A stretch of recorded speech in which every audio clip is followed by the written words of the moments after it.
بسم اللہ الرحمن الرحیم۔ مقدمہ۔ ان گزارشوں کے عنوان میں لفظ مقدمہ دیکھ کر کسی کو یہ غلط فہمی نہ ہو کہ میں قرآن کا مقدمہ لکھ رہا ہوں۔ یہ قرآن کا نہیں، تفہیم القرآن کا مقدمہ ہے، اور اس کے لکھنے سے میرے پیش نظر دو مقصد ہیں۔ اول یہ کہ قرآن کا مطالعہ شروع کرنے سے پہلے ایک عام ناظر ان باتوں سے اچھی طرح واقف ہو جائے جن کو ابتدائی میں سمجھ لینے سے فہم قرآن کی راہ آسان ہو جاتی ہے، ورنہ یہ باتیں دوران مطالعہ میں بار بار کھٹکتی ہیں اور بسا اوقات محض ان کو نہ سمجھنے کی وجہ سے آدمی برسوں تک معنی قرآن کی سطح ہی پر گھومتا رہتا ہے، گہرائی میں اترنے کا راستہ اسے نہیں ملتا۔ دوم یہ کہ ان سوالات کا جواب پہلے ہی دے دیا جائے جو قرآن کو سمجھنے کی کوشش کرتے وقت بالعموم لوگوں کے ذہن میں پیدا ہوا کرتے ہیں۔ میں اس مقدمے میں صرف ان سوالات کا جواب دوں گا جو خود میرے ذہن میں اول پیدا ہوئے تھے یا جن سے بعد میں مجھ کو سابقہ پیش آیا۔ ان کے علاوہ اگر کچھ اور سوالات بھی جواب تلق باقی رہ گئے ہوں تو ان سے مجھے آگاہ کیا جائے، ان کا جواب انشاءاللہ آئندہ اشاعت کے موقع پر اس مقدمے میں بڑھا دیا جائے گا۔ عام طور پر ہم جن کتابوں کے پڑھنے کے عادی ہیں ان میں ایک متعین موضوع پر معلومات، خیالات اور دلائل کو ایک خاص تصنیفی ترتیب کے ساتھ مسلسل بیان کیا جاتا ہے۔ اسی بنا پر جب ایک ایسا شخص جو قرآن سے ابھی تک اجنبی رہا ہے پہلی مرتبہ اس کتاب کے مطالعے کا ارادہ کرتا ہے تو وہ یہ توقع لیے ہوئے آگے بڑھتا ہے کہ کتاب ہونے کی حیثیت سے اس میں بھی عام کتابوں کی طرح پہلے موضوع کا تعین ہوگا، پھر اصل مضمون کو ابواب اور فصول میں تقسیم کر کے ترتیب بار ایک ایک مسئلے پر بحث کی جائے گی، اور اسی طرح زندگی کے ایک ایک شعبے کو بھی الگ الگ لے کر اس کے متعلق احکام و ہدایات سلسلہ وار درج ہوں گی۔ لیکن جب وہ کتاب کھول کر مطالعہ شروع کرتا ہے تو اسے یہاں اپنی توقع کے بالکل خلاف ایک دوسرے ہی انداز بیان سے سابقہ پیش آتا ہے جس سے وہ اب تک بالکل ناآشنا تھا۔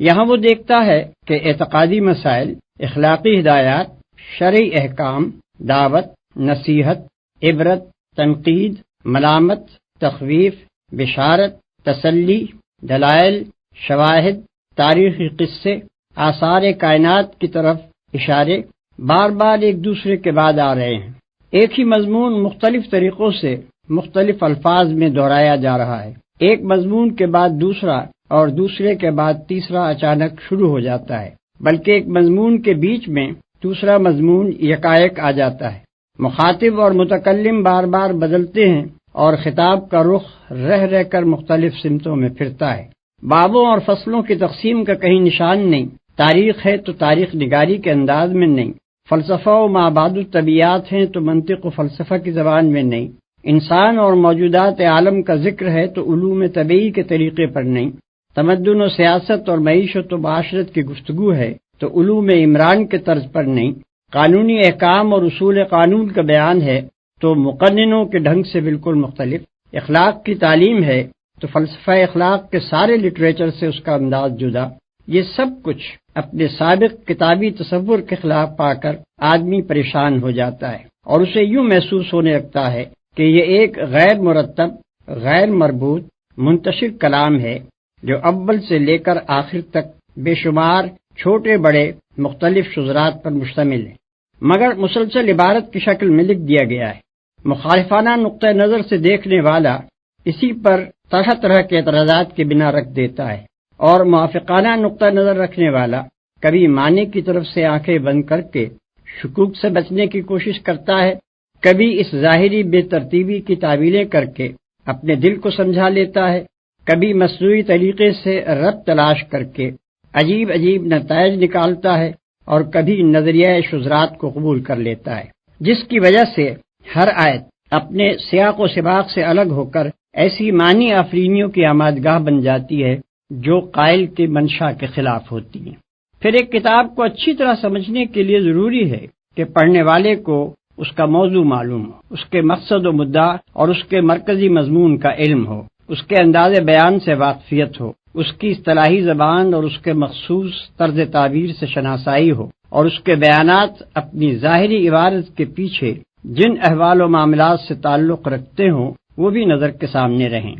عام طور پر جو کتابیں ہم پڑھتے ہیں ان میں یہ چیزیں بآسانی مل جاتی ہیں، اس لیے ان کے مضامین کی تہ تک پہنچنے میں ہمیں کوئی بڑی زحمت نہیں ہوتی، مگر قرآن میں یہ اس طرح نہیں ملتی جس طرح ہم دوسری کتابوں میں انہیں پانے کے عادی رہے ہیں۔ اس لیے ایک عام کتاب خواں کی سی ذہنیت لے کر جب ہم میں کا کوئی شخص قرآن کا مطالعہ شروع کرتا ہے تو اسے کتاب کے موضوع، مدعا اور مرکزی مضمون کا سراغ نہیں ملتا۔ اس کا انداز بیان اور طرز تعبیر بھی اسے کچھ اجنبی سا محسوس ہوتا ہے، اور اکثر مقامات پر اس کی عبارات کا پس منظر بھی اس کی نگاہوں سے اوجھل رہتا ہے۔ نتیجہ یہ ہوتا ہے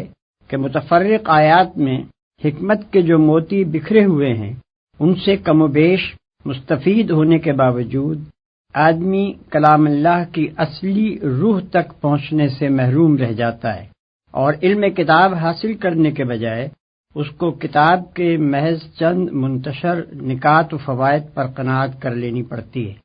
بلکہ اکثر لوگ جو قرآن کا مطالعہ کر کے شبہات میں مبتلا ہو جاتے ہیں، ان کے بھٹکنے کی ایک وجہ یہ بھی ہے کہ فہم کتاب کے ان ضروری مبادی سے ناواقف رہتے ہوئے جب وہ قرآن کو پڑھتے ہیں تو اس کے صفحات پر مختلف مضامین انہیں بکھرے ہوئے نظر آتے ہیں۔ بکثرت آیات کا مطلب ان پر نہیں کھلتا۔ بہت سی آیات کو وہ دیکھتے ہیں کہ بجائے خود نور حکمت سے جگمگا رہی ہیں مگر سیاق عبارت میں بالکل بے جوڑ محسوس ہوتی ہیں۔ متعدد مقامات پر تعبیرات اور اسلوب بیان کی ناواقفیت انہیں اصل مطلب سے ہٹا کر کسی اور ہی طرف لے جاتی ہے، اور اکثر مواقع پر پس منظر کا صحیح علم نہ ہونے سے شدید غلط فہمیاں پیش آتی ہیں۔ قرآن کس قسم کی کتاب ہے، اس کے نزول کی کیفیت اور اس کی ترتیب کی نوعیت کیا ہے، اس کا موضوع گفتگو کیا ہے، اس کی ساری بحث کس مدعا کے لیے ہے، کس مرکزی مضمون کے ساتھ اس کے یہ بے شمار مختلف النوع مضامین وابستہ ہیں،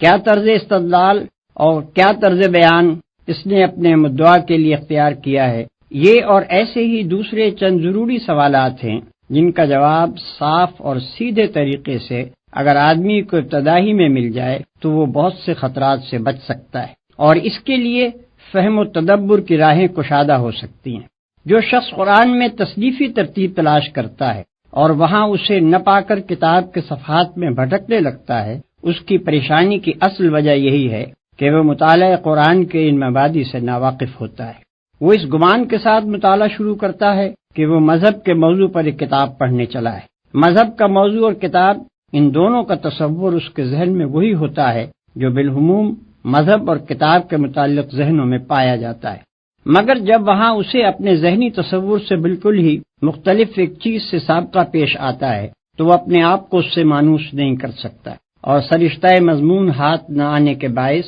بین السطور یوں بھٹکنا شروع کر دیتا ہے جیسے وہ ایک اجنبی مسافر ہے جو کسی نئے شہر کی گلیوں میں کھو گیا ہے۔ اس گم گشتگی سے وہ بچ جائے اگر اسے پہلے ہی بتا دیا جائے کہ تم جس کتاب کو پڑھنے جا رہے ہو وہ تمام دنیا کے لٹریچر میں اپنے طرز کی ایک ہی کتاب ہے۔ اس کی تصنیف دنیا کی ساری کتابوں سے مختلف طور پر ہوئی ہے، اپنے موضوع اور مضمون اور ترتیب کے لحاظ سے بھی وہ ایک نرالی چیز ہے، لہذا تمہارے ذہن کا وہ کتابی سانچہ جو اب تک کی کتب بینی سے بنا ہے اس کتاب کے سمجھنے میں تمہاری مدد نہ کرے گا بلکہ الٹا مزاحم ہوگا۔ اسے سمجھنا چاہتے ہو تو اپنے پہلے سے قائم کیے ہوئے قیاسات کو ذہن سے نکال کر اس کی عجیب خصوصیات سے شناسائی حاصل کرو۔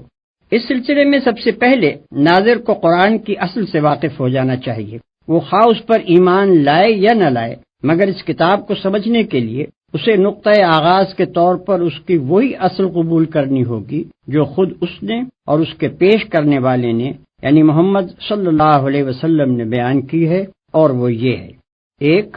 خداوند عالم نے جو ساری کائنات کا خالق اور مالک اور فرماروا ہے، اپنی بے پایہ مملکت کے اس حصے میں جسے زمین کہتے ہیں انسان کو پیدا کیا، اسے جاننے اور سوچنے اور سمجھنے کی قوتیں دیں، بھلائی اور برائی کی تمیز دی، انتخاب اور ارادے کی آزادی عطا کی، تصرف کے اختیارات بخشے، اور فی الجملہ ایک طرح کی خود اختیاری آٹونومی دے کر اس زمین میں اپنا خلیفہ بنایا۔ دو، اس منصب پر انسان کو مقرر کرتے وقت خداوند عالم نے اچھی طرح اس کے کان کھول کر یہ بات اس کے ذہن نشین کر دی تھی کہ تمہارا اور تمام جہان کا مالک، معبود اور حاکم میں ہوں۔ میری سلطنت میں نہ تم خود مختار ہو نہ کسی دوسرے کے بندے ہو، اور نہ میرے سوا کوئی تمہاری اطاعت و بندگی اور پرستش کا مستحق ہے۔ دنیا کی یہ زندگی جس میں تمہیں اختیارات دے کر بھیجا جا رہا ہے، دراصل تمہارے لیے ایک امتحان کی مدت ہے، جس کے بعد تمہیں میرے پاس واپس آنا ہوگا، اور میں تمہارے کام کی جانچ کر کے فیصلہ کروں گا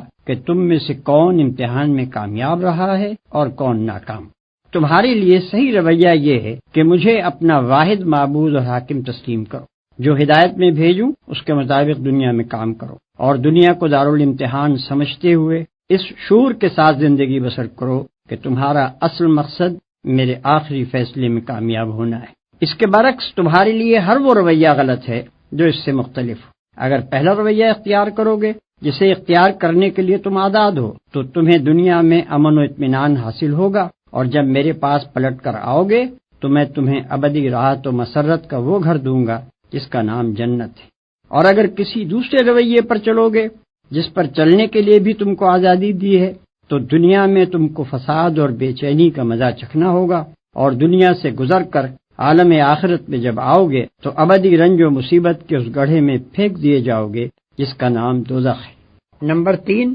یہ فہمائش کر کے مالک کائنات نے نوع انسانی کو زمین میں جگہ دی، اور اس نوع کے اولین افراد آدم اور حوا کو وہ ہدایت بھی دے دی جس کے مطابق انہیں اور ان کی اولاد کو زمین میں کام کرنا تھا۔ یہ اولین انسان جہالت اور تاریکی کی حالت میں پیدا نہیں ہوئے تھے، بلکہ خدا نے زمین پر ان کی زندگی کا آغاز پوری روشنی میں کیا تھا۔ وہ حقیقت سے واقف تھے، انہیں ان کا قانون حیات بتا دیا گیا تھا۔ ان کا طریق زندگی خدا کی اطاعت یعنی اسلام تھا، اور وہ اپنی اولاد کو یہی بات سکھا کر گئے کہ وہ مطیع خدا مسلم بن کر رہیں۔ لیکن بعد کی صدیوں میں رفتہ رفتہ انسان اس صحیح طریقے زندگی سے منحرف ہو کر مختلف قسم کے غلط رویوں کی طرف چل پڑے۔ انہوں نے غفلت سے اس کو بھی گم کیا اور شرارت سے اس کو مسخ بھی کر ڈالا۔ انہوں نے خدا کے ساتھ زمین و آسمان کی مختلف انسانی اور غیر انسانی، خیالی اور مادی ہستیوں کو خدائی میں شریک ٹھہرا لیا۔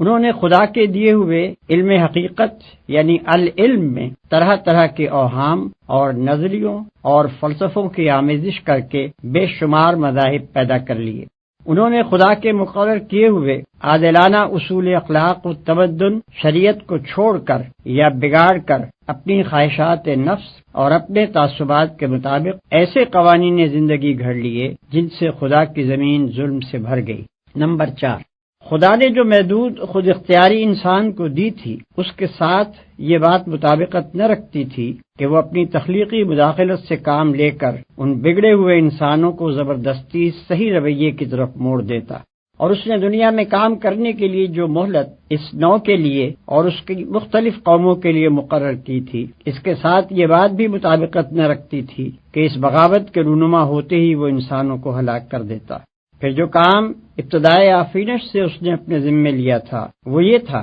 کہ انسان کی خود اختیاری کو برقرار رکھتے ہوئے اس کی مہلت عمل کے دوران میں اس کی رہنمائی کا انتظام وہ کرتا رہے گا۔ چنانچہ اپنی اس خود عائد کردہ ذمہ داری کو ادا کرنے کے لیے اس نے انسانوں ہی میں سے ایسے آدمیوں کو استعمال کرنا شروع کیا جو اس پر ایمان رکھنے والے اور اس کی رضا کی پیروی کرنے والے تھے۔ اس نے ان کو اپنا نمائندہ بنایا، اپنے پیغامات ان کے پاس بھیجے، ان کو علم حقیقت بخشا، انہیں صحیح قانون حیات عطا کیا، اور انہیں اس کام پر مامور کیا کہ بنی آدم کو اسی راہ راست کی طرف پلٹنے کی دعوت دیں جس سے وہ ہٹ گئے تھے۔ 5، یہ پیغمبر مختلف قوموں اور ملکوں میں اٹھتے رہے، ہزارہ برس تک ان کی آمد کا سلسلہ چلتا رہا، ہزارہ کی تعداد میں وہ مبعوث ہوئے، ان سب کا ایک ہی دین تھا، یعنی وہ صحیح رویہ جو اول روز ہی انسان کو بتا دیا گیا تھا۔ وہ سب ایک ہی ہدایت کے پیرو تھے، یعنی اخلاق و تمدن کے وہ ازلی و ابدی اصول جو آغاز ہی میں انسان کے لیے تجویز کر دیے گئے تھے،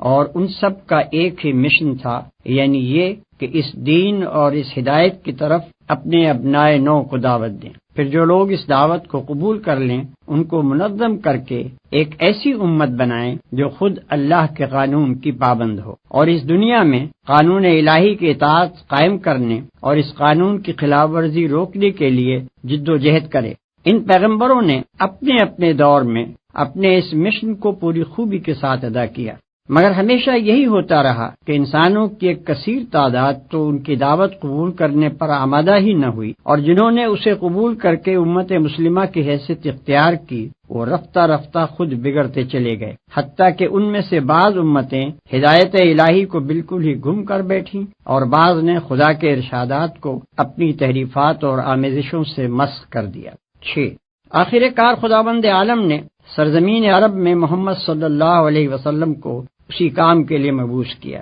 جس کے لیے پچھلے انبیاء آتے رہے تھے۔ ان کے مخاطب عام انسان بھی تھے اور پچھلے انبیاء کے بگڑے ہوئے پیرو بھی۔ سب کو صحیح رویے کی طرف دعوت دینا، سب کو از نو خدا کی ہدایت پہنچا دینا، اور جو اس دعوت و ہدایت کو قبول کریں انہیں ایک ایسی امت بنا دینا ان کا کام تھا جو ایک طرف خود اپنی زندگی کا نظام خدا کی ہدایت پر قائم کرے اور دوسری طرف دنیا کی اصلاح کے لیے جد و جہد کرے۔ اسی دعوت اور ہدایت کی کتاب یہ قرآن ہے جو اللہ نے محمد صلی اللہ علیہ وسلم پر نازل فرمائی۔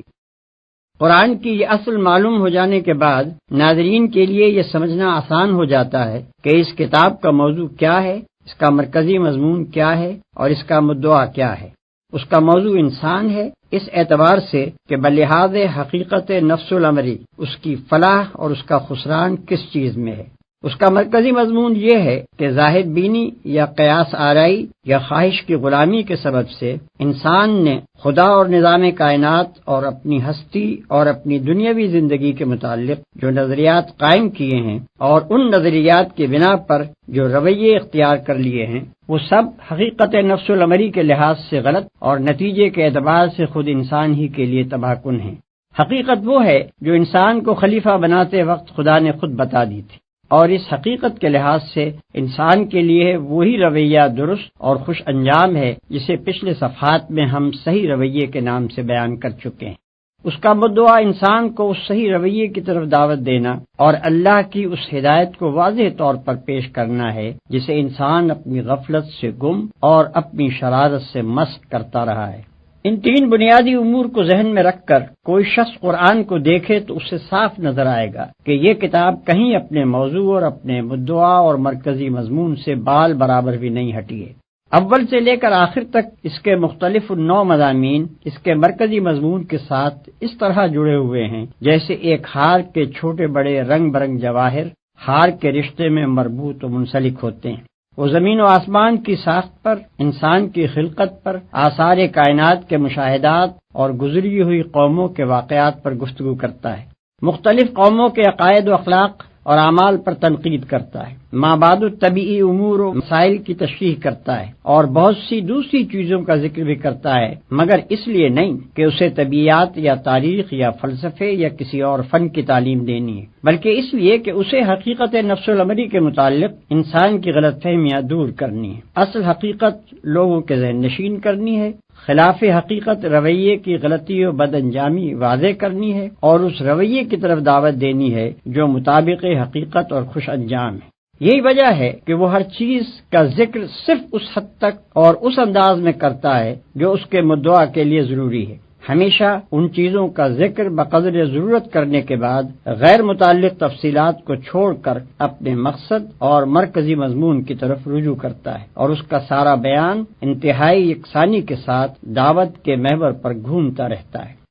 مگر قرآن کے طرز بیان اور اس کی ترتیب اور اس کے بہت سے مضامین کو آدمی اس وقت تک اچھی طرح نہیں سمجھ سکتا جب تک کہ وہ اس کی کیفیت نزول کو بھی اچھی طرح نہ سمجھ لے۔ یہ قرآن اس نوعیت کی کتاب نہیں ہے کہ اللہ تعالیٰ نے بیک وقت اسے لکھ کر محمد صلی اللہ علیہ وسلم کو دے دیا ہو اور کہہ دیا ہو کہ اسے شائع کر کے لوگوں کو ایک خاص رویہ زندگی کی طرف بلائیں۔ نیز یہ اس نوعیت کی کتاب بھی نہیں ہے کہ اس میں مصنفانہ انداز پر کتاب کے موضوع اور مرکزی مضمون کے متعلق بحث کی گئی ہو۔ یہی وجہ ہے کہ اس میں نہ تصنیفی ترتیب پائی جاتی ہے اور نہ کتابی اسلوب۔ دراصل اس کی نوعیت یہ ہے کہ اللہ تعالیٰ نے عرب کے شہر مکہ میں اپنے ایک بندے کو پیغمبری کی خدمت کے لیے منتخب کیا اور اسے حکم دیا کہ اپنے شہر اور اپنے قبیلے یعنی قریش سے دعوت کی ابتدا کرے۔ یہ کام شروع کرنے کے لیے آغاز میں جن ہدایات کی ضرورت تھی صرف وہی دی گئیں اور وہ زیادہ تر 3 مضمونوں پر مشتمل تھیں۔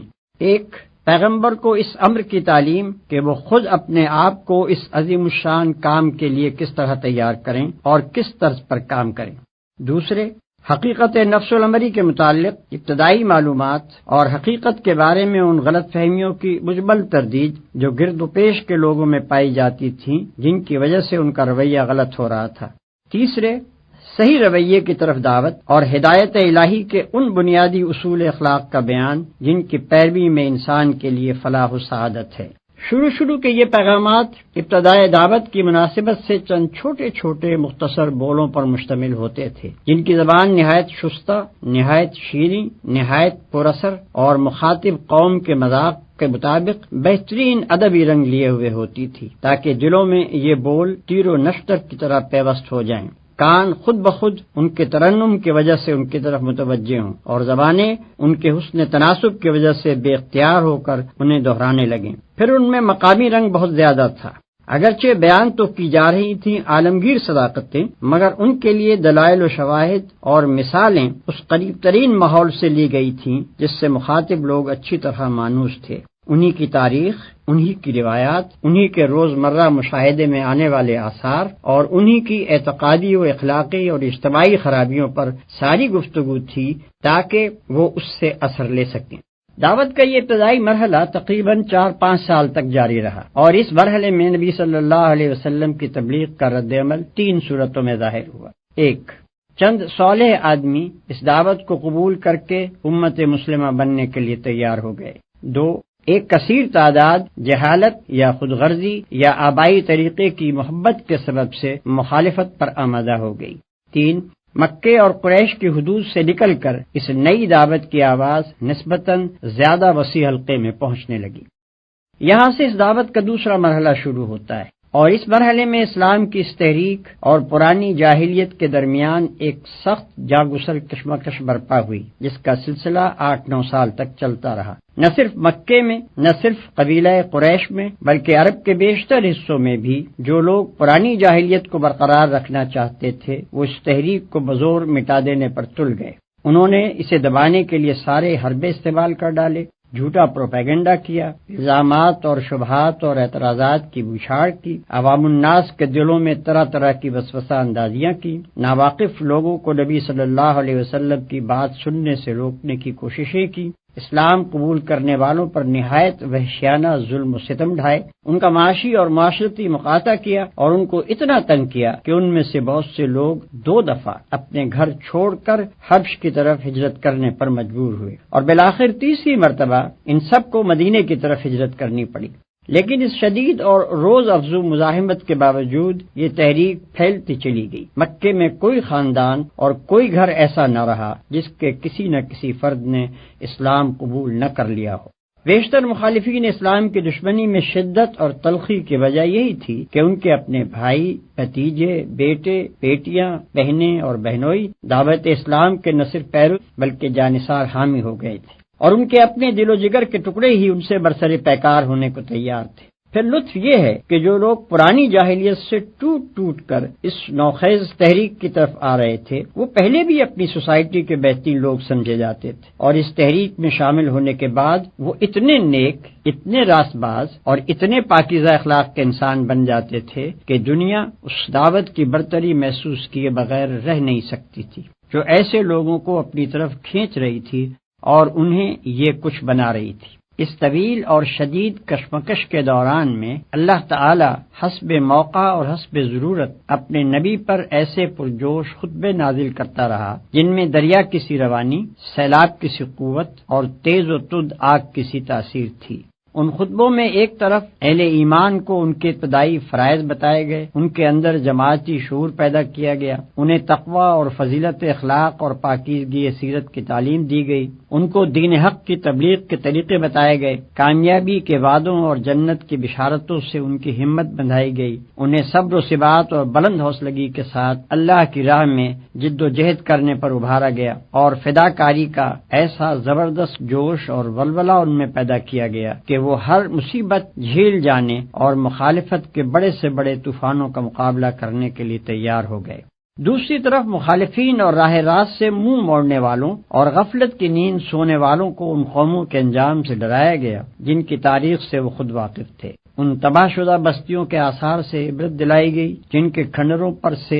شب و روز اپنے سفروں میں ان کا گزر ہوتا تھا۔ توحید اور آخرت کی دلیلیں ان کھلی کھلی نشانیوں سے دی گئیں جو رات دن زمین اور آسمان میں ان کی آنکھوں کے سامنے نمایاں تھیں، اور جن کو وہ خود اپنی زندگی میں بھی ہر وقت دیکھتے اور محسوس کرتے تھے۔ شرک اور دعوی خود مختاری اور انکار آخرت اور تقلید آبائی کی غلطیاں ایسے بین دلائل سے وعدے کی گئیں جو دل کو لگنے اور دماغ میں اتر جانے والے تھے۔ پھر ان کے ایک ایک شبے کو رفع کیا گیا، ایک ایک اعتراض کا معقول جواب دیا گیا، ایک ایک الجھن جس میں وہ خود پڑے ہوئے تھے یا دوسروں کو الجھانے کی کوشش کرتے تھے صاف کی گئی، اور ہر طرف سے گھیر کر جاہلیت کو ایسا تنگ پکڑا گیا کہ عقل و خرد کی دنیا میں اس کے لیے ٹھہرنے کی کوئی جگہ باقی نہ رہی۔ اس کے ساتھ پھر ان کو خدا کے غضب اور قیامت کی ہولناکیوں اور جہنم کے عذاب کا خوف دلایا گیا۔ ان کے برے اخلاق اور غلط طرز زندگی اور جاہلانہ رسوم اور حق دشمنی اور مومن آزاری پر انہیں ملامت کی گئی، اور اخلاق و تمدن کے وہ بڑے بڑے بنیادی اصول ان کے سامنے پیش کیے گئے جن پر ہمیشہ سے خدا کی پسندیدہ صالح تہذیبوں کی تعمیر ہوتی چلی آ رہی ہے۔ یہ مرحلہ بجائے خود مختلف منزلوں پر مشتمل تھا، جن میں سے ہر منزل میں دعوت زیادہ وسیع ہوتی گئی، جد و جہد اور مزاحمت زیادہ سخت ہوتی گئی، مختلف عقائد اور مختلف طرز عمل رکھنے والے گروہوں سے سابقہ پیش آتا گیا، اور اسی کے مطابق اللہ کی طرف سے آنے والے پیغامات میں مضامین کا تنوع بڑھتا گیا۔ یہ ہے قرآن مجید کی مکی صورتوں کا پس منظر۔ مکے میں اس تحریک کو اپنا کام کرتے ہوئے 13 سال گزر چکے تھے کہ یکایک مدینے میں اس کو ایک ایسا مرکز بہم پہنچ گیا جہاں اس کے لیے یہ ممکن ہو گیا کہ عرب کے تمام حصوں سے اپنے پیرووں کو سمیٹ کر ایک جگہ اپنی طاقت مجتمع کر لے۔ چنانچہ نبی صلی اللہ علیہ وسلم اور بیشتر متبعین اسلام ہجرت کر کے مدینے پہنچ گئے۔ اس طرح یہ دعوت تیسرے مرحلے میں داخل ہوئی۔ اس مرحلے میں حالات کا نقشہ بالکل بدل گیا۔ امت مسلمہ ایک باقاعدہ ریاست کی بنا ڈالنے میں کامیاب ہو گئی۔ پرانی جاہلیت کے علمبرداروں سے مسلح مقابلہ شروع ہوا۔ پچھلے انبیاء کی امتوں یہود و نصارہ سے بھی سابقہ پیش آیا۔ خود امت مسلمہ کے اندرونی نظام میں مختلف قسم کے منافق گھس آئے اور ان سے بھی نمٹنا پڑا، اور 10 سال کی شدید کشمکش سے گزر کر آخر کار یہ تحریک کامیابی کی اس منزل پر پہنچی کہ سارا عرب اس کے زیر نگیں ہو گیا اور عالمگیر دعوت و اصلاح کے دروازے اس کے سامنے کھل گئے۔ اس مرحلے کی بھی مختلف منزلیں تھیں، اور ہر منزل میں اس تحریک کی مخصوص ضرورتیں تھیں۔ ان ضرورتوں کے مطابق اللہ تعالیٰ کی طرف سے ایسی تقریریں نبی صلی اللہ علیہ وسلم پر نازل ہوتی رہیں جن کا انداز کبھی آتشی خطابت کا، کبھی شاہانہ فرامین و احکام کا، کبھی معلمانہ درس و تعلیم کا، اور کبھی مصلحانہ افہام و تفہیم کا ہوتا تھا۔ ان میں بتایا گیا کہ جماعت اور ریاست اور مدنیت صالحہ کی تعمیر کس طرح کی جائے، زندگی کے مختلف شعبوں کو کن اصول و ضوابط پر قائم کیا جائے، منافقین سے کیا سلوک ہو، ذمی کافروں سے کیا برتاؤ ہو، اہل کتاب سے تعلقات کی کیا نوعیت رہے، برسر جنگ دشمنوں اور معاہد قوموں کے ساتھ کیا طرز عمل اختیار کیا جائے، اور منظم اہل ایمان کا یہ گروہ دنیا میں خداوند عالم کی خلافت کے فرائض انجام دینے کے لیے اپنے آپ کو کس طرح تیار کرے۔ ان تقریروں میں ایک طرف مسلمانوں کی تعلیم و تربیت کی جاتی تھی، ان کی کمزوریوں پر تنبیہ کی جاتی تھی، ان کو راہ خدا میں جان و مال سے جہاد کرنے پر ابھارا جاتا تھا، ان کو شکست اور فتح، مصیبت اور راحت، بدحالی اور خوشحالی، امن اور خوف، غرض ہر حال میں اس کے مناسب اخلاقیات کا درس دیا جاتا تھا، اور انہیں اس طرح تیار کیا جاتا تھا کہ وہ نبی صلی اللہ علیہ وسلم کے بعد آپ کے جانشین بن کر اس دعوت و اصلاح کے کام کو انجام دے سکیں۔ دوسری طرف ان لوگوں کو جو دائرہ ایمان سے باہر تھے، اہل کتاب، منافقین، کفار و مشرکین، سب کو ان کی مختلف حالتوں کے لحاظ سے سمجھانے، نرمی سے دعوت دینے، سختی سے ملامت اور نصیحت کرنے، خدا کے عذاب سے ڈرانے اور سبق آموز واقعات و احوال سے عبرت دلانے کی کوشش کی جاتی تھی تاکہ ان پر حجت تمام کر دی جائے۔ یہ ہے قرآن مجید کی مدنی صورتوں کا پس منظر۔ اس بیان سے یہ بات واضح ہو جاتی ہے کہ قرآن مجید ایک دعوت کے ساتھ اترنا شروع ہوا، اور وہ دعوت اپنے آغاز سے لے کر اپنی انتہائی تکمیل تک 23 سال کی مدت میں جن جن مرحلوں اور جن جن منزلوں سے گزرتی رہی، ان کی مختلف نو ضرورتوں کے مطابق قرآن کے مختلف حصے نازل ہوتے رہے۔ ظاہر ہے کہ ایسی کتاب میں وہ تصنیفی ترتیب نہیں ہو سکتی جو ڈاکٹریٹ کی ڈگری لینے کے لیے کسی مقالے میں اختیار کی جاتی ہے۔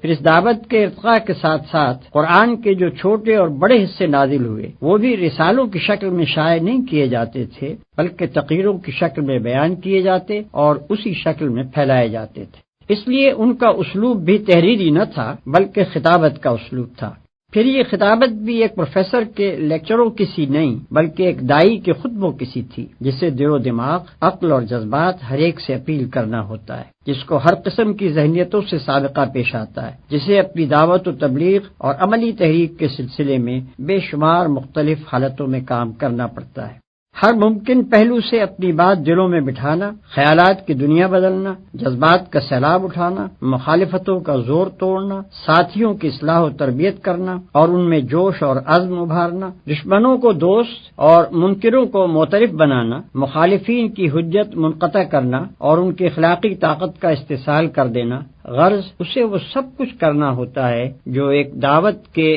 علمبردار اور ایک تحریک کے رہنما کے لیے ضروری ہے۔ اس لیے اللہ نے اس کام کے سلسلے میں اپنے پیغمبر پر جو تقریریں نازل فرمائیں ان کا طرز خطابت وہی تھا جو ایک دعوت کے مناسب حال ہوتا ہے۔ ان میں کالج کے لیکچروں کا سا انداز تلاش کرنا صحیح نہیں ہے۔ یہی سے یہ بات بھی اچھی طرح سمجھ میں آ سکتی ہے کہ قرآن میں مضامین کی اس قدر تکرار کیوں ہے۔ ایک دعوت اور عملی تحریک کا فطری اقتضا یہ ہے کہ وہ جس وقت جس مرحلے میں ہو اس میں وہی باتیں کہی جائیں جو اس مرحلے سے مناسبت رکھتی ہوں، اور جب تک دعوت ایک مرحلے میں رہے بعد کے مراحل کی بات نہ چھیڑی جائے بلکہ اسی مرحلے کی باتوں کا اعادہ کیا جاتا رہے، خواہ اس میں چند مہینے لگیں یا کئی سال صرف ہو جائیں۔ پھر اگر ایک ہی قسم کی باتوں کا اعادہ ایک ہی عبارت اور ایک ہی ڈھنگ پر کیا جاتا رہے تو کان انہیں سنتے سنتے تھک جاتے ہیں اور طبیعتیں اکتانے لگتی ہیں۔ اس لیے یہ بھی ضروری ہے کہ ہر مرحلے میں جو باتیں بار بار کہنی ہوں انہیں ہر بار نئے الفاظ، نئے اسلوب اور نئی آن بان سے کہا جائے تاکہ نہایت خوشگوار طریقے سے وہ دلوں میں بیٹھ جائیں اور دعوت کی ایک ایک منزل اچھی طرح مستحکم ہوتی چلی جائے۔ اس کے ساتھ یہ بھی ضروری ہے کہ دعوت کی بنیاد جن عقائد اور اصولوں پر ہو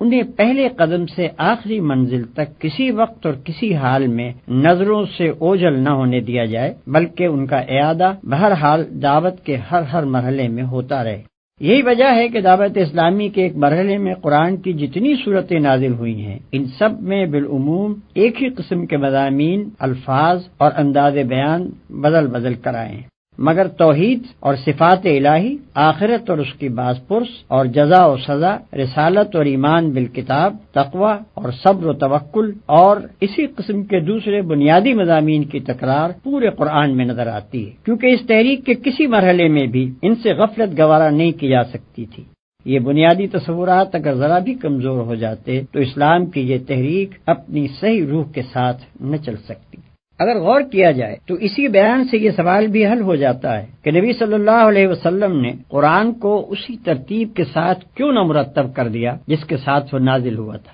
اوپر آپ کو معلوم ہو چکا ہے کہ 23 سال تک قرآن کا نزول اس ترتیب سے ہوتا رہا جس ترتیب سے دعوت کا آغاز اور اس کا ارتقاء ہوا۔ اب یہ ظاہر ہے کہ دعوت کی تکمیل کے بعد ان نازل شدہ اجزاء کے لیے وہ ترتیب کسی طرح درست نہ ہو سکتی تھی جو صرف ارتقاء دعوت ہی کے ساتھ مناسبت رکھتی تھی۔ اب تو ان کے لیے ایک دوسری ہی ترتیب درکار تھی جو تکمیل دعوت کے بعد کی صورتحال کے لیے زیادہ مناسب ہو، کیونکہ ابتدا میں اس کے مخاطب اول وہ لوگ تھے جو اسلام سے ناآشنائے محض تھے، اس لیے اس وقت بالکل نقطۂ آغاز سے تعلیم و تلقین شروع کی گئی، مگر تکمیل دعوت کے بعد اس کے مخاطب اول وہ لوگ ہو گئے جو اس پر ایمان لا کر ایک امت بن چکے تھے اور اس کام کو جاری رکھنے کے ذمہ دار قرار پائے تھے جسے پیغمبر نے نظریے اور عمل دونوں حیثیتوں سے مکمل کر کے ان کے حوالے کیا تھا۔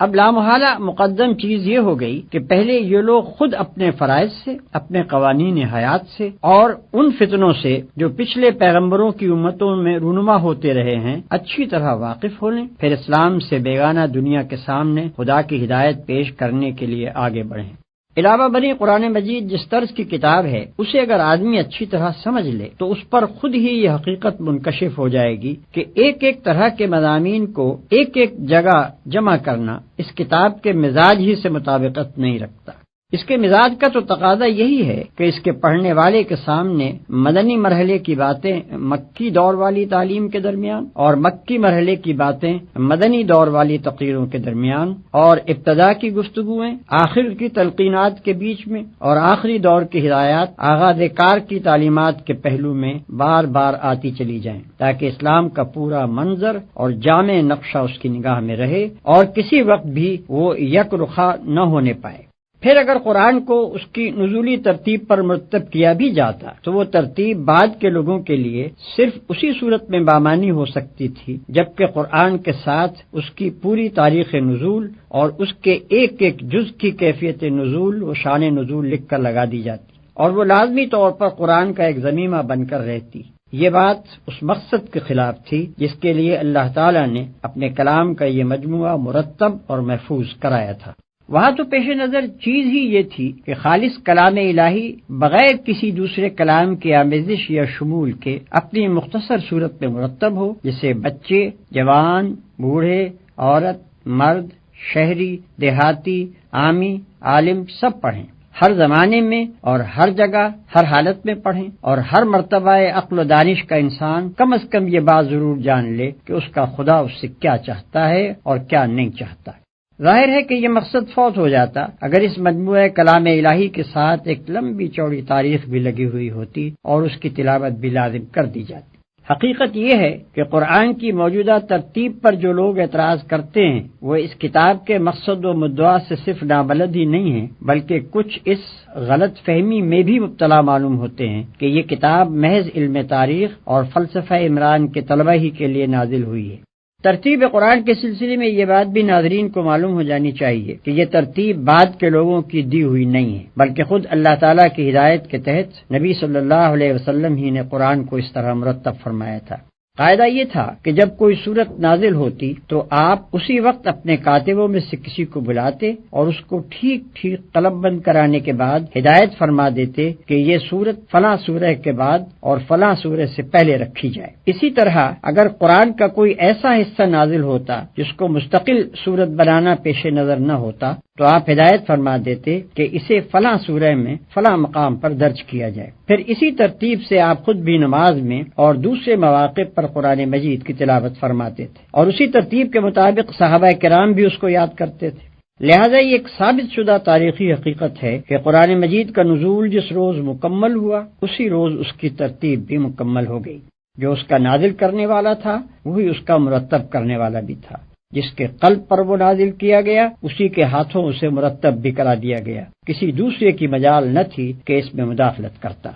چونکہ نماز ابتدائی سے مسلمانوں پر فرض تھی اور واضح رہے کہ 5 وقتہ نماز تو بعثت کے کئی سال بعد فرض ہوئی، لیکن نماز بجائے خود اول روز ہی سے فرض تھی۔ اسلام کی کوئی سات کبھی ایسی نہیں گزری ہے جس میں نماز فرض نہ ہو، اور تلاوت قرآن کو نماز کا ایک ضروری جز قرار دیا گیا تھا۔ اس لیے نزول قرآن کے ساتھ ہی مسلمانوں میں حفظ قرآن کا سلسلہ جاری ہو گیا، اور جیسے جیسے قرآن اترتا گیا مسلمان اس کو یاد بھی کرتے چلے گئے۔ اس طرح قرآن کی حفاظت کا انحصار صرف کھجور کے ان پتوں اور ہڈی اور جھلی کے ان ٹکڑوں ہی پر نہ تھا جن پر نبی صلی اللہ علیہ وسلم اپنے کاتبوں سے اس کو قلم بند کرایا کرتے تھے، بلکہ وہ اترتے ہی 20 پھر سینکڑوں پھر ہزاروں پھر لاکھوں دلوں پر نقش ہو جاتا تھا، اور کسی شیطان کے لیے اس کا امکان ہی نہ تھا کہ اس میں ایک لفظ کا بھی رد و بدل کر سکے۔ نبی صلی اللہ علیہ وسلم کی وفات کے بعد جب عرب میں ارتداد کا طوفان اٹھا اور اس کے فرو کرنے کے لیے صحابہ کرام کو سخت خونریز لڑائیاں لڑنی پڑیں تو ان مارکوں میں ایسے صحابہ کی کثیر تعداد شہید ہو گئی جن کو پورا قرآن حفظ تھا۔ اس سے حضرت عمر رضی اللہ تعالی عنہ کو خیال پیدا ہوا کہ قرآن کی حفاظت کے معاملے میں صرف ایک ہی ذریعے پر اعتماد کر لینا مناسب نہیں ہے، بلکہ الواح قلب کے ساتھ ساتھ صفحات قرطاس پر بھی اس کو محفوظ کرنے کا انتظام کر لینا چاہیے۔ چنانچہ اس کام کی ضرورت انہوں نے حضرت ابوبکر صدیق رضی اللہ عنہ پر واضح کی، اور انہوں نے کچھ تعمل کے بعد اس سے اتفاق کر کے حضرت زید بن ثابت انصاری رضی اللہ تعالی عنہ کو، جو نبی صلی اللہ علیہ وسلم کے کاتب یعنی سیکریٹری رہ چکے تھے، اس خدمت پر مامور فرمایا۔ قاعدہ یہ مقرر کیا گیا کہ ایک طرف تو وہ تمام لکھے ہوئے اجزاء فراہم کر لیے جائیں جو نبی صلی اللہ علیہ وسلم نے چھوڑے ہیں، دوسری طرف صحابہ کرام میں سے بھی جس کے پاس قرآن یا اس کا کوئی حصہ لکھا ہوا ملے وہ ان سے لے لیا جائے۔ معتبر روایات سے معلوم ہوتا ہے کہ حضور صلی اللہ علیہ وسلم کی زندگی میں متعدد صحابہ کرام نے قرآن کو یا اس کے مختلف اجزاء کو اپنے پاس قلم بند کر کے رکھ چھوڑا تھا۔ چنانچہ اس سلسلے میں حضرات عثمان، علی، عبداللہ ابن مسعود، عبداللہ ابن عمر بن عاص، سالم مولا حذیفہ، زید بن ثابت، معاذ بن جبل، ابی بن کعب اور ابو زید قیس بن سکن رضی اللہ عنہم کے ناموں کی تصریح ملتی ہے۔ اور پھر حفاظ قرآن سے بھی مدد لی جائے اور ان تینوں ذرائع کی متفقہ شہادت پر کامل صحت کا اطمینان کرنے کے بعد قرآن کا ایک ایک لفظ مصحف میں ثبت کیا جائے۔ اس تجویز کے مطابق قرآن مجید کا ایک مستند نسخہ تیار کر کے ام المومنین حضرت حفصہ رضی اللہ عنہا کے ہاں رکھوا دیا گیا اور لوگوں کو عام اجازت دے دی گئی کہ جو چاہے اس کی نقل کرے اور جو چاہے اس سے مقابلہ کر کے اپنے نسخے کی تصحیح کر لے۔ عرب میں مختلف علاقوں اور قبیلوں کی بولیوں میں ویسے ہی فرق پائے جاتے تھے جیسے ہمارے ملک میں شہر کی بولی اور ضلع کی بولی میں فرق ہے۔ حالانکہ زبان سب کی وہی ایک اردو یا پنجابی یا بنگالی وغیرہ ہے۔ قرآن مجید اگرچہ نازل اس زبان میں ہوا تھا جو مکہ میں قریش کے لوگ بولتے تھے، لیکن ابتداءً اس امر کی اجازت دے دی گئی تھی کہ دوسرے علاقوں اور قبیلوں کے لوگ اپنے اپنے لہجے اور محاورے کے مطابق اسے پڑھ لیا کریں، کیونکہ اس طرح معنی میں کوئی فرق نہیں پڑتا تھا، صرف عبارت ان کے لیے ملائم ہو جاتی تھی۔ لیکن رفتہ رفتہ جب اسلام پھیلا اور عرب کے لوگوں نے اپنے ریگستان سے نکل کر دنیا کے ایک بڑے حصے کو فتح کر لیا اور دوسری قوموں کے لوگ بھی دائرہ اسلام میں آنے لگے اور بڑے پیمانے پر عرب و عجم کے اختلاط سے عربی زبان متاثر ہونے لگی، تو یہ اندیشہ پیدا ہوا کہ اگر اب بھی دوسرے لہجوں اور محاوروں کے مطابق قرآن پڑھنے کی اجازت باقی رہی تو اس سے طرح طرح کے فتنے کھڑے ہو جائیں گے۔ مثلا یہ کہ ایک شخص کسی دوسرے شخص کو غیر مانوس طریقے پر کلام اللہ کی تلاوت کرتے ہوئے سنے گا اور یہ سمجھ کر اس سے لڑ پڑے گا کہ وہ دانستہ کلام الہی میں تحریف کر رہا ہے، یا یہ کہ یہ لفظی اختلافات رفتہ رفتہ واقعی تحریفات کا دروازہ کھول دیں گے، یا یہ کہ عرب و عجم کے اختلاط سے جن لوگوں کی زبان بگڑے گی وہ اپنی بگڑی ہوئی زبان کے مطابق قرآن میں تصرف کر کے اس کے حسن کلام کو بگاڑ دیں گے۔ ان وجوہ سے حضرت عثمان رضی اللہ عنہ نے صحابہ کرام رضوان اللہ تعالی علیہم اجمعین کے مشورے سے یہ طے کیا کہ تمام ممالک اسلامیہ میں صرف اس معیاری نسخہ قرآن کی نقلیں شائع کی جائیں جو حضرت ابوبکر رضی اللہ عنہ کے حکم سے ضبط تحریر میں لایا گیا تھا، اور باقی تمام دوسرے لہجوں اور محاوروں پر لکھے ہوئے مصاحف کی اشاعت ممنوع قرار دے دی جائے۔ آج جو قرآن ہمارے ہاتھوں میں ہے یہ ٹھیک اسی مصحف صدیقی کے مطابق ہے جس کی نقلیں حضرت عثمان رضی اللہ عنہ نے سرکاری اہتمام سے تمام دیار و امسار میں بھجوائی تھیں۔ اس وقت بھی دنیا میں متعدد مقامات پر قرآن کے وہ مستند نسخے موجود ہیں۔ کسی کو اگر قرآن کی محفوظیت میں ذرہ برابر بھی شک ہو تو وہ اپنا اطمینان اس طرح کر سکتا ہے کہ مغربی افریقہ میں کسی کتاب فروش سے قرآن کا ایک نسخہ خریدے اور جاوا میں کسی حافظ سے زبانی قرآن سن کر اس کا مقابلہ کرے، اور پھر دنیا کی بڑی بڑی لائبریریوں میں حضرت عثمان غنی رضی اللہ عنہ کے وقت سے لے کر آج تک مختلف صدیوں کے لکھے ہوئے جو مصاحف رکھے ہیں ان سے اس کا تقابل کر لے۔ اگر کسی حرف یا شوشے کا فرق وہ پائے تو اس کا فرض ہے کہ دنیا کو اس سب سے بڑے تاریخی انکشاف سے ضرور مطلع کرے۔ کوئی شک نواز قرآن کے منزل من اللہ ہونے میں شک کرنا چاہے تو کر سکتا ہے، لیکن یہ بات کہ جو قرآن ہمارے ہاتھ میں ہے یہ بلا کسی کمی بیشی کے ٹھیک وہی قرآن ہے جو محمد رسول اللہ صلی اللہ علیہ وسلم نے دنیا کے سامنے پیش کیا تھا، یہ تو ایک ایسی تاریخی حقیقت ہے جس میں کسی شک کی گنجائش ہی نہیں ہے۔ انسانی تاریخ میں کوئی دوسری چیز ایسی نہیں پائی جاتی جو اس قدر قطعی الثبوت ہو۔ اگر کوئی شخص اس کی صحت میں شک کرتا ہے تو پھر وہ اس میں بھی شک کر سکتا ہے کہ رومن امپائر نامی کوئی سلطنت دنیا میں رہ چکی ہے اور کبھی مغل ہندوستان پر حکومت کر چکے ہیں اور نیپولین نام کا کوئی شخص بھی دنیا میں پایا گیا ہے۔ ایسے تاریخی حقائق پر شکوک کا اظہار کرنا علم کا نہیں جہالت کا ثبوت ہے۔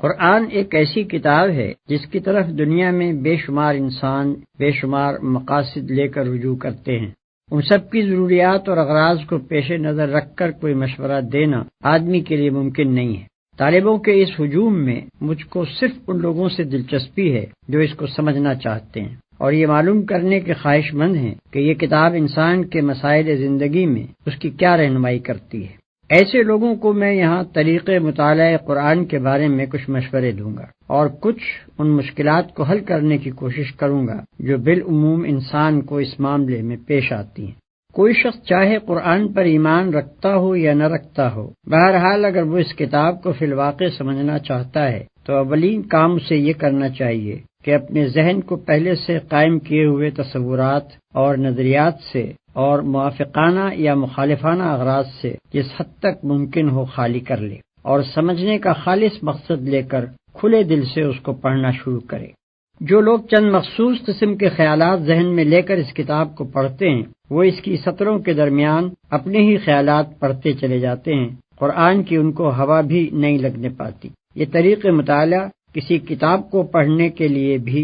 صحیح نہیں ہے، مگر خصوصیت کے ساتھ قرآن تو اس طرز کے پڑھنے والوں کے لیے اپنے معنی کے دروازے کھولتا ہی نہیں۔ پھر جو شخص میں سرسری سی واقفیت بہم پہنچانا چاہتا ہو اس کے لیے تو شاید ایک دفعہ پڑھ لینا کافی ہو جائے، لیکن جو اس کی گہرائیوں میں اترنا چاہے اس کے لیے 2-4 دفعہ کا پڑھنا بھی کافی نہیں ہو سکتا۔ اس کو بار بار پڑھنا چاہیے، ہر مرتبہ ایک خاص ڈھنگ سے پڑھنا چاہیے اور ایک طالب علم کی طرح پینسل اور کاپی ساتھ لے کر بیٹھنا چاہیے تاکہ ضروری نکات نوٹ کرتا جائے۔ اس طرح جو لوگ پڑھنے پر آمادہ ہوں ان کو کم از کم 2 مرتبہ پورے قرآن کو صرف اس غرض کے لیے پڑھنا چاہیے کہ ان کے سامنے بحیثیت مجموعی وہ پورا نظام فکر و عمل آ جائے جسے یہ کتاب پیش کرنا چاہتی ہے۔ اس ابتدائی مطالعے کے دوران میں وہ قرآن کے پورے منظر پر ایک جامع نظر حاصل کرنے کی کوشش کریں اور یہ دیکھتے جائیں کہ یہ کتاب کیا بنیادی تصورات پیش کرتی ہے اور پھر ان تصورات پر کس قسم کا نظام زندگی تعمیر کرتی ہے۔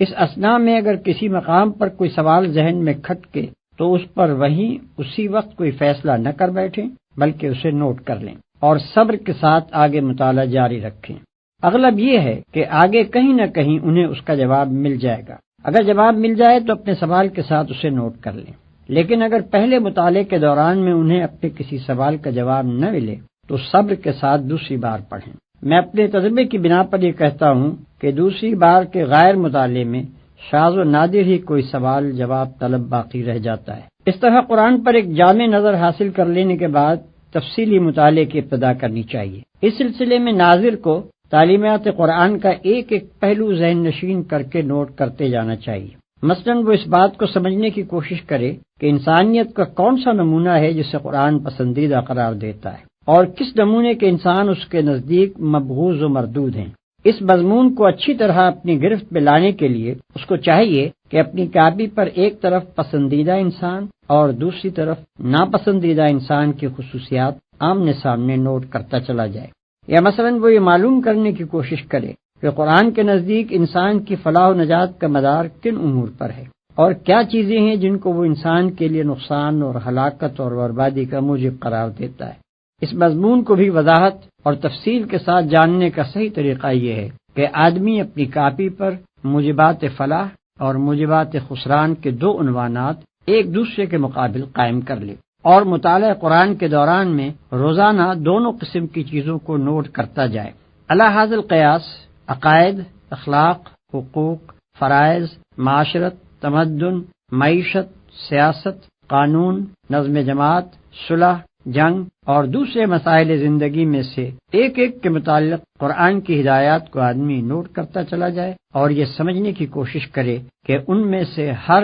شعبے کی مجموعی شکل کیا بنتی ہے اور پھر ان سب کو ملا کر جوڑ دینے سے پورا نقشہ زندگی کس قسم کا بنتا ہے۔ پھر جب آدمی کسی خاص مسئلہ زندگی کے بارے میں تحقیق کرنا چاہے کہ قرآن کا نقطہ نظر اس کے متعلق کیا ہے تو اس کے لیے عمدہ طریقہ یہ ہے کہ پہلے وہ اس مسئلے کے متعلق قدیم و جدید لٹریچر کا گہرا مطالعہ کر کے واضح طور پر یہ معلوم کر لے کہ اس مسئلے کے بنیادی نکات کیا ہیں، انسان نے اب تک اس پر کیا سوچا اور سمجھا ہے، کیا امور اس میں تصفیہ طلب ہیں اور کہاں جا کر انسانی فکر کی گاڑی اٹک جاتی ہے۔ اس کے بعد انہی تصفیہ طلب مسائل کو نگاہ میں رکھ کر آدمی کو قرآن کا مطالعہ کرنا چاہیے۔ میرا تجربہ ہے کہ اس طرح جب آدمی کسی مسئلے کی تحقیق کے لیے قرآن پڑھنے بیٹھتا ہے تو اسے ایسی ایسی آیتوں میں اپنے سوالات کا جواب ملتا ہے جنہیں وہ اس سے پہلے 20 مرتبہ پڑھ چکا ہوتا ہے، اور کبھی اس کے حاشیہ خیال میں بھی یہ بات نہیں آتی کہ یہاں یہ مضمون بھی چھپا ہوا ہے۔ لیکن فہم قرآن کی ان ساری تدبیروں کے باوجود آدمی قرآن کی روح سے پوری طرح آشنا نہیں ہونے پاتا جب تک کہ عملاً وہ کام نہ کرے جس کے لیے قرآن آیا ہے۔ یہ محض نظریات اور خیالات کی کتاب نہیں ہے کہ آپ آرام کرسی پر بیٹھ کر اسے پڑھیں اور اس کی ساری باتیں سمجھ جائیں۔ یہ دنیا کے عام تصور مذہب کے مطابق ایک نری مذہبی کتاب بھی نہیں ہے کہ مدرسے اور خانقاہ میں اس کے سارے رموز حل کر لیے جائیں، جیسا کہ اس مقدمے کے آغاز میں بتایا جا چکا ہے۔ یہ ایک دعوت اور تحریک کی کتاب ہے۔ اس نے آتے ہی ایک خاموش، تباہ اور نیک نہاد انسان کو گوشہ عزلت سے نکال کر خدا سے پھری ہوئی دنیا کے مقابلے میں لا کھڑا کیا، باطل کے خلاف اس سے آواز اٹھوائی، اور وقت کے علمبرداران نے کفر و فسق و ضلالت سے اس کو لڑا دیا۔ گھر گھر سے ایک ایک سعید روح اور پاکیزہ نفس کو کھینچ کھینچ کر لائی، اور دائی حق کے جھنڈے تلے ان سب کو اکٹھا کیا۔ گوشے گوشے سے ایک ایک فتنہ جو اور فساد پرور کو بھڑکا کر اٹھایا اور حامیان حق سے ان کی جنگ کرائی۔ ایک فرد واحد کی پکار سے اپنا کام شروع کر کے خلافت الہیہ کے قیام تک پورے 23 سال یہی کتاب اس عظیم الشان تحریک کی رہنمائی کرتی رہی، اور حق و باطل کی اس طویل و جانگسل کشمکش کے دوران میں ایک ایک منزل اور ایک ایک مرحلے پر اسی نے تخریب کے ڈھنگ اور تعمیر کے نقشے بتائے۔ اب بھلا یہ کیسے ممکن ہے کہ آپ سرے سے نزاع کفر و دین اور مارکہ اسلام و جاہلیت کے میدان میں قدم ہی نہ رکھیں، اور اس کشمکش کی کسی منزل سے گزرنے کا آپ کو اتفاق ہی نہ ہوا ہو، اور پھر محض قرآن کے الفاظ پڑھ پڑھ کر اس کی ساری حقیقتیں آپ کے سامنے بے نقاب ہو جائیں؟ اسے تو پوری طرح آپ اسی وقت سمجھ سکتے ہیں جب اسے لے کر اٹھیں اور دعوت اللہ کا کام شروع کریں، اور جس جس طرح یہ کتاب ہدایت دیتی جائے اس طرح قدم اٹھاتے چلے جائیں۔ تب وہ سارے تجربات آپ کو پیش آئیں گے جو نزول قرآن کے وقت پیش آئے تھے۔ مکے اور حبش اور طائف کی منزلیں بھی آپ دیکھیں گے، اور بدر و احد سے لے کر حنین اور تبوک تک کے مراحل بھی آپ کے سامنے آئیں گے۔ ابو جہل اور ابو لہب سے بھی آپ کو واسطہ پڑے گا، منافقین اور یہود بھی آپ کو ملیں گے، اور سابقین اولین سے لے کر مؤلفۃ القلوب تک سبھی طرح کے انسانی نمونے آپ دیکھ بھی لیں گے اور برت بھی لیں گے۔ یہ ایک اور ہی قسم کا سلوک ہے جس کو میں سلوک قرآنی کہتا ہوں۔ اس سلوک کی شان یہ ہے کہ اس کی جس منزل سے آپ گزرتے جائیں گے، قرآن کی کچھ آیتیں اور صورتیں خود سامنے آ کر آپ کو بتاتی چلی جائیں گی کہ وہ اسی منزل میں اتری تھی اور یہ ہدایت لے کر آئی تھی۔ اس وقت یہ تو ممکن ہے کہ لغت اور نحو اور معنی اور بیان کے کچھ نکات سالک کی نگاہ سے چھپے رہ جائیں، لیکن یہ ممکن نہیں ہے کہ قرآن اپنی روح کو اس کے سامنے بے نقاب کرنے سے بخل برت جائے۔ پھر اسی کلیے کے مطابق قرآن کے احکام، اس کی اخلاقی تعلیمات، اس کی معاشی اور تمدنی ہدایات اور زندگی کے مختلف پہلوؤں کے بارے میں اس کے بتائے ہوئے اصول و قوانین آدمی کی سمجھ میں اس وقت تک آ ہی نہیں سکتے جب تک کہ وہ عملاً ان کو برت کر نہ دیکھے۔ نہ وہ فرد اس کتاب کو سمجھ سکتا ہے جس نے اپنی انفرادی زندگی کو اس کی پیروی سے آزاد کر رکھا ہو، اور نہ وہ قوم اس سے آشنا ہو سکتی ہے جس کے سارے ہی اجتماعی ادارے اس کی بنائی ہوئی روش کے خلاف چل رہے ہیں۔ قرآن کے اس دعوے سے ہر کہو مہ واقف ہے کہ وہ تمام نوع انسانی کی ہدایت کے لیے آیا ہے، لیکن جب کوئی شخص اس کو پڑھنے بیٹھتا ہے تو دیکھتا ہے کہ اس کا روح سخن زیادہ تر اپنے زمانہ نزول کے اہل عرب کی طرف ہے۔ اگرچہ کبھی کبھی وہ بنی آدم اور عامت الناس کو بھی پکارتا ہے، لیکن اکثر باتیں وہ ایسی کہتا ہے جو عرب کے مذاق، عرب ہی کے ماحول، عرب ہی کی تاریخ اور عرب ہی کے رسم و رواج سے ربط و تعلق رکھتی ہیں۔ ان چیزوں کو دیکھ کر آدمی سوچنے لگتا ہے کہ جو چیز عام انسانوں کی ہدایت کے لیے اتاری گئی تھی اس میں وقتی اور مقامی اور قومی عنصر اتنا زیادہ کیوں ہے؟ اس معاملے کی حقیقت کو نہ سمجھنے کی وجہ سے بعض لوگ اس شک میں پڑ جاتے ہیں کہ شاید یہ چیز اصل میں تو اپنے ہم عصر اہل عرب ہی کی اصلاح کے لیے تھی، لیکن بعد میں زبردستی کھینچ تان کر اسے تمام انسانوں کے لیے اور ہمیشہ ہمیشہ کے لیے کتاب ہدایت قرار دے دیا گیا۔ جو شخص یہ اعتراض محض اعتراض کی خاطر نہیں اٹھاتا بلکہ فی الواقع اسے سمجھنا چاہتا ہے، اسے میں مشورہ دوں گا کہ وہ پہلے خود قرآن کو پڑھ کر ذرا ان مقامات پر نشان لگائے جہاں اس نے کوئی ایسا عقیدہ یا خیال یا تصور پیش کیا ہو یا کوئی ایسا اخلاقی اصول یا عملی قاعدہ و ضابطہ بیان کیا ہو جو صرف عرب ہی کے لیے مخصوص ہو اور جس کو وقت اور زمانے اور مقام نے فی الواقع محدود کر رکھا ہو۔ محض یہ بات کہ وہ ایک خاص مقام اور زمانے کے لوگوں کو خطاب کر کے ان کے مشرکانہ عقائد اور رسوم کی تردید کرتا ہے اور انہی کے گرد و پیش کی چیزوں کو مواد استدلال کے طور پر لے کر توحید کے دلائل قائم کرتا ہے، یہ فیصلہ کر دینے کے لیے کافی نہیں ہے کہ اس کی دعوت اور اس کا اپیل بھی وقتی اور مقامی ہے۔ دیکھنا یہ چاہیے کہ شرک کی تردید میں جو کچھ وہ کہتا ہے کیا وہ دنیا کے ہر شرک پر اسی طرح چسپاں نہیں ہوتا جس طرح مشرکین عرب کے شرک پر چسپاں ہوتا تھا؟ کیا انہی دلائل کو ہم ہر زمانے اور ہر ملک کے مشرکین کی اصلاح خیال کے لیے استعمال نہیں کر سکتے؟ اور کیا اس بات توحید کے لیے قرآن کے طرز استدلال کو تھوڑے سے رد و بدل کے ساتھ ہر وقت ہر جگہ کام میں نہیں لایا جا سکتا؟ اگر جواب اس بات میں ہے تو پھر کوئی وجہ نہیں کہ ایک عالمگیر تعلیم کو صرف اس بنا پر وقتی اور مقامی قرار دیا جائے کہ ایک خاص وقت میں ایک خاص قوم کو خطاب کر کے وہ پیش کی گئی تھی۔ دنیا کا کوئی فلسفہ اور کوئی نظام زندگی اور کوئی مذہب فکر ایسا نہیں ہے جس کی ساری باتیں از اول تا آخر تجریدی ایبسٹریکٹ طرز بیان میں پیش کی گئی اور کسی متعین حالت یا صورت پر اس کو چسپاں کر کے ان کی توضیح نہ کی گئی ہو۔ ایسی مکمل تجرید اول تو ممکن نہیں ہے، اور ممکن ہو بھی تو جو چیز اس طریقے پر پیش کی جائے گی وہ صرف صفحہ کاغذ ہی پر رہ جائے گی، انسانوں کی زندگی میں اس کا جذب ہو کر ایک عملی نظام میں تبدیل ہونا محال ہے۔ پھر کسی فکری و اخلاقی اور تمدنی تحریک کو اگر بین الاقوامی پیمانے پر پھیلانا مقصود ہو تو اس کے لیے بھی یہ قطعاً ضروری نہیں ہے، بلکہ سچ یہ ہے کہ مفید بھی نہیں ہے کہ شروع سے اس کو بالکل ہی بین الاقوامی بنانے کی کوشش کی جائے۔ در حقیقت اس کا صحیح عملی طریقہ صرف ایک ہی ہے، اور وہ یہ ہے کہ جن افکار اور نظریات اور اصولوں پر وہ تحریک انسانی زندگی کے نظام کو قائم کرنا چاہتی ہے انہیں پوری قوت کے ساتھ خود اس ملک میں پیش کیا جائے جہاں سے اس کی دعوت اٹھی ہو، ان لوگوں کے ذہن نشین کیا جائے جن کی زبان اور مزاج اور عادات و خصائل سے اس تحریک کے داعی بخوبی واقف ہوں، اور پھر اپنے ہی ملک میں ان اصولوں کو عملاً برت کر اور ان پر ایک کامیاب نظام زندگی چلا کر دنیا کے سامنے نمونہ پیش کیا جائے۔ تبھی دوسری قومیں اس کی طرف توجہ کریں گی اور ان کے ذہین آدمی خود آگے بڑھ کر اسے سمجھنے اور اپنے ملک میں رواج دینے کی کوشش کریں گے۔ لہذا محض یہ بات کہ کسی نظام فکر و عمل کو ابتداً ایک ہی قوم کے سامنے پیش کیا گیا تھا اور استدلال کا سارا زور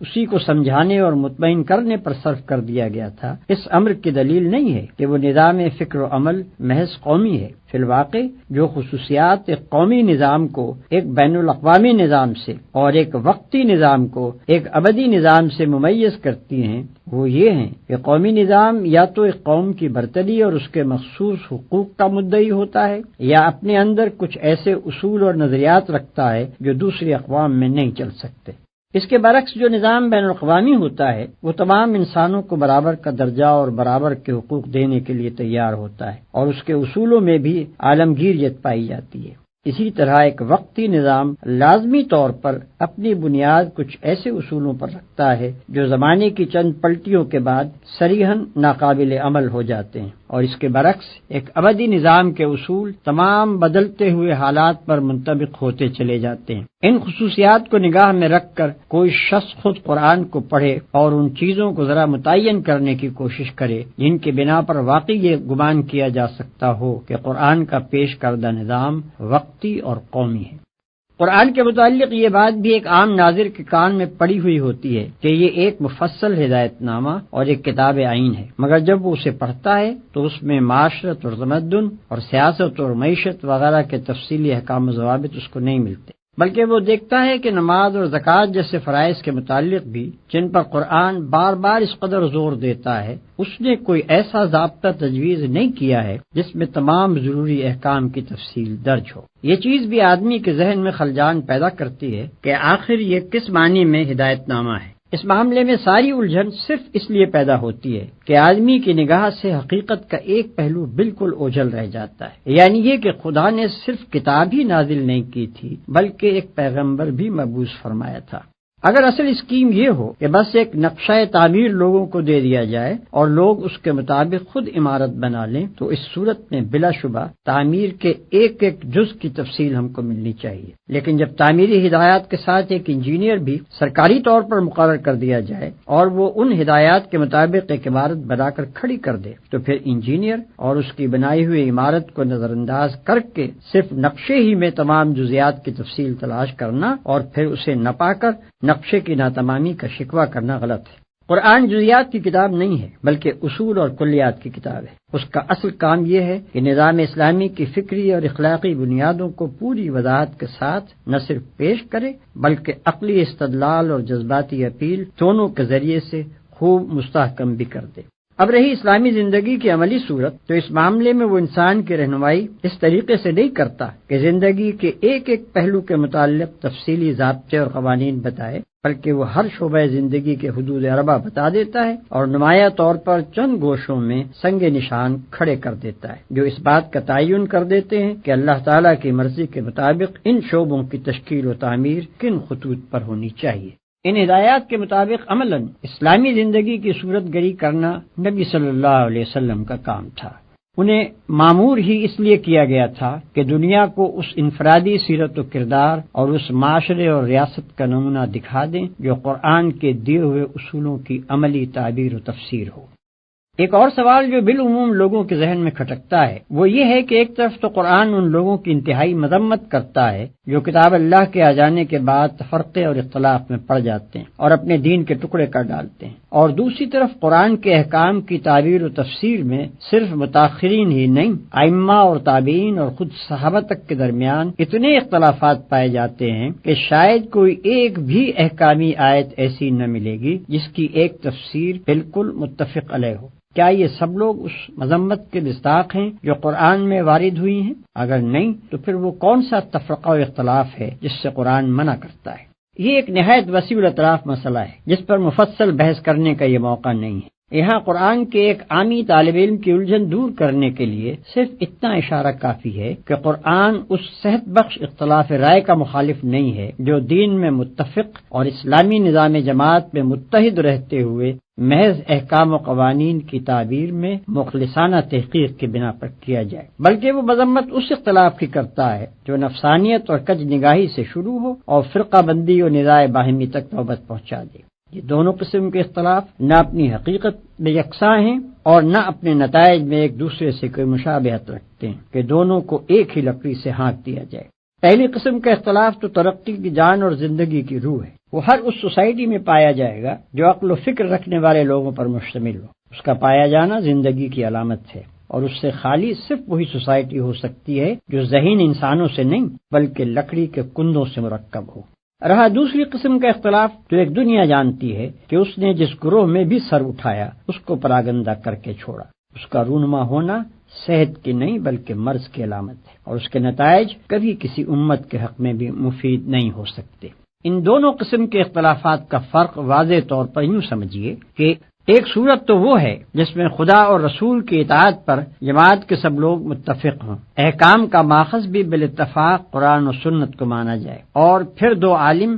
کسی جزوی مسئلے کی تحقیق میں یا دو قاضی کسی مقدمے کے فیصلے میں ایک دوسرے سے اختلاف کریں، مگر ان میں سے کوئی بھی نہ تو اس مسئلے کو اور اس میں اپنی رائے کو مدار دین بنائے اور نہ اس سے اختلاف کرنے والے کو دین سے خارج قرار دے، بلکہ دونوں اپنے اپنے دلائل دے کر اپنی حد تک تحقیق کا حق ادا کر دے، اور یہ بات رائے عام پر یا اگر عدالتی مسئلہ ہو تو ملک کی آخری عدالت پر یا اگر اجتماعی معاملہ ہو تو نظام جماعت پر چھوڑ دیں کہ وہ دونوں رائےوں میں سے جس کو چاہیں قبول کریں یا دونوں کو جائز رکھیں۔ دوسری صورت یہ ہے کہ اختلاف سرے سے دین کی بنیادوں ہی میں کر ڈالا جائے، یا یہ کہ کوئی عالم یا صوفی یا مفتی یا متکلم یا لیڈر کسی ایسے مسئلے میں جس کو خدا اور رسول نے دین کا بنیادی مسئلہ قرار نہیں دیا تھا ایک رائے اختیار کرے اور خواہ مخواہ کھینچتان کر اس کو دین کا بنیادی مسئلہ بنا ڈالے، اور پھر جو اس سے اختلاف کرے اس کو خارج از دین و ملت قرار دے، اور اپنے حامیوں کا ایک جتھا بنا کر کہے